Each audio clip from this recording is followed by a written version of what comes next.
Deutschland im 21. Jahrhundert. Ein Land im Herzen Europas, zwischen Alpen und der See. Woher kommt das Land, in dem wir heute leben? Geschichte im Zeitraffer.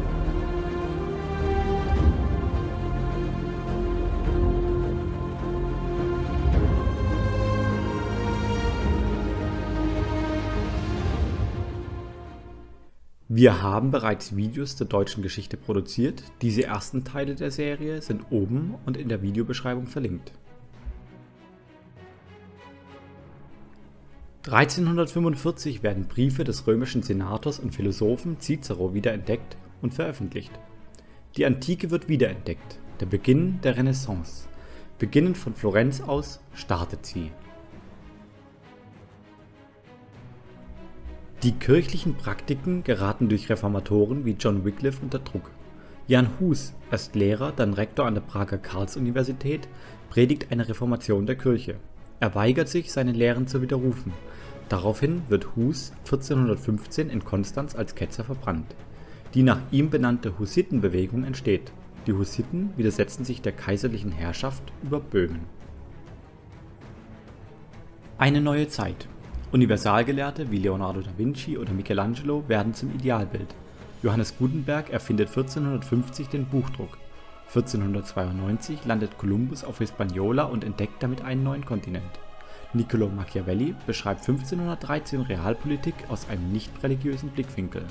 Er beschreibt, wie ein Fürst handeln soll, um seine Macht frei von Moral zu erhalten oder zu erweitern.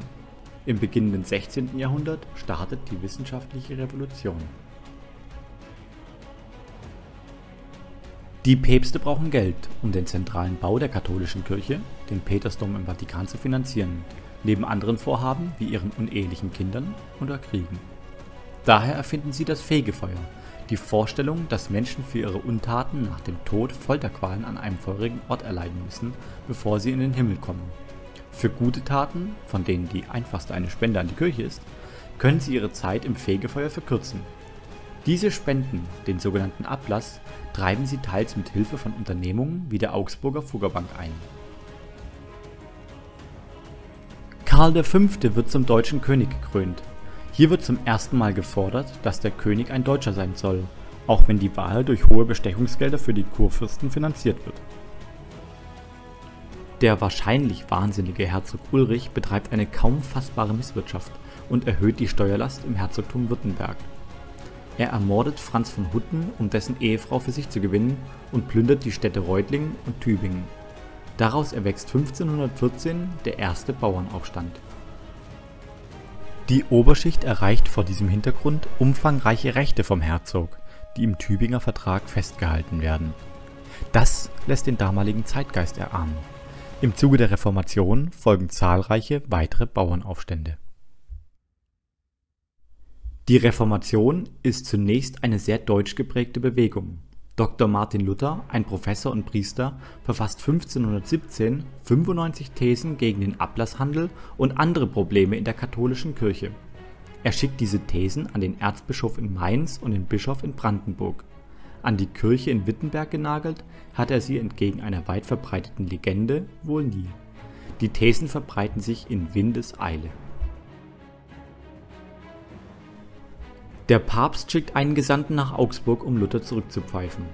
Bereits 1519 bekennt sich Ostfriesland zum neuen Glauben, als noch nicht einmal Luther selbst meinte, dass ein neuer Glaube entstanden sei. Als Luther die Notwendigkeit eines Papstes bezweifelt, wird er aus der Kirche verbannt. Den Brief, die sogenannte Bannbulle, verbrennt Luther öffentlich. Luther wird 1521 zum Reichstag nach Worms bestellt. Der Kaiser sichert ihm freies Geleit zu. In Worms soll er seine Thesen widerrufen. Luther weigert sich und im Gegensatz zum Fall von Jan Hus und Kaiser Sigismund hält sich Karl V. an sein Wort. Auf der Heimreise wird Luther zu seiner eigenen Sicherheit durch den Kurfürsten von Sachsen entführt. Luther wird mit der Reichsacht belegt, was ihn zum Vogelfreien, also faktisch Rechtlosen macht. Luther lebt geschützt für knapp 2 Jahre in der Wartburg. Dort beginnt er, die Bibel ins Deutsche zu übersetzen. Er ist nicht der erste, aber zumindest ist diese wohl die wortgewaltigste Übersetzung. Er wählt eine mittlere deutsche Schriftsprache, die von keinem der vielen gesprochenen Dialekte zu weit entfernt ist. Das ist das Fundament des Hochdeutsch, das wir heute sprechen. Die Reformation nimmt in Deutschland an Fahrt auf. Papst Leo X. fürchtet sich, weil 50% seiner Einnahmen aus Deutschland kommen. Er ist auf diese Einnahmen angewiesen und stellt sich daher beim Krieg zwischen Frankreich und dem Römischen Reich Deutscher Nation in Italien hinter den Kaiser. 1522 kehrt Luther als Prediger zurück nach Wittenberg und beginnt mit der Einführung einer neuen Konfession. Wenn ein Fürst die evangelische Religion annimmt, fallen die kirchlichen Besitztümer an den Fürsten zurück. Dadurch gewinnen sie an Ländereien. Die katholischen Nonnen und Mönche verlieren dadurch ihre Existenzgrundlage, die sie sich häufig auf dem Rücken der Bevölkerung aufgebaut haben. Beginnend im Allgäu lehnen sich die Bauern gegen die Herrschaft auf. Ab 1524 kommt es zum Krieg. In Heilbronn verabschieden die Bauern eine Reichsverfassung. Luther stellt sich gegen den Aufstand, der 1526 niedergeschlagen wird. 1530 treffen sich die Kurfürsten mit Kaiser Karl V.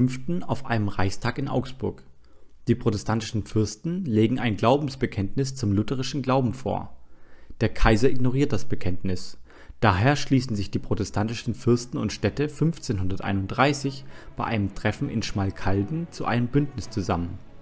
1546 kommt es zum Krieg zwischen Karl V. und dem Bündnis, den der Kaiser 1547 für sich entscheidet. Trotz der Niederlage des Schmalkaldischen Bündnisses war der Protestantismus im Reich nicht zerschlagen. Wahrscheinlich war es vor allem diese Erkenntnis, die König Ferdinand I. 1552 in Passau dazu veranlasste, die gefangenen protestantischen Fürsten freizulassen und den Protestantismus anzuerkennen. 1555 wird die Religionseinheit im Römischen Reich Deutscher Nation in Augsburg aufgegeben.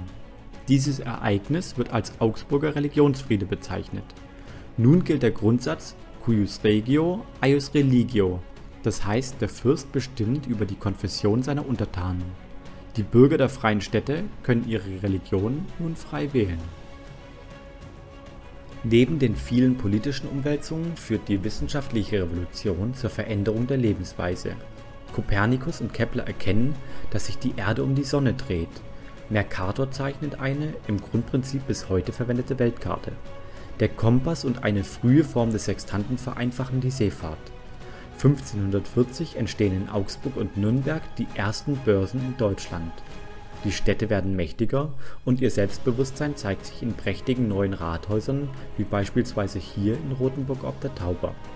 Der Handel wird durch die Entdeckung Amerikas internationaler und größer. Die Handelsplätze im Norden wachsen. Auch die Militärtechnik verbessert sich rasch.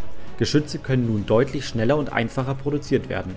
Diese Entwicklung und die religiösen Spannungen führen zum wohl blutigsten Konflikt der deutschen Geschichte.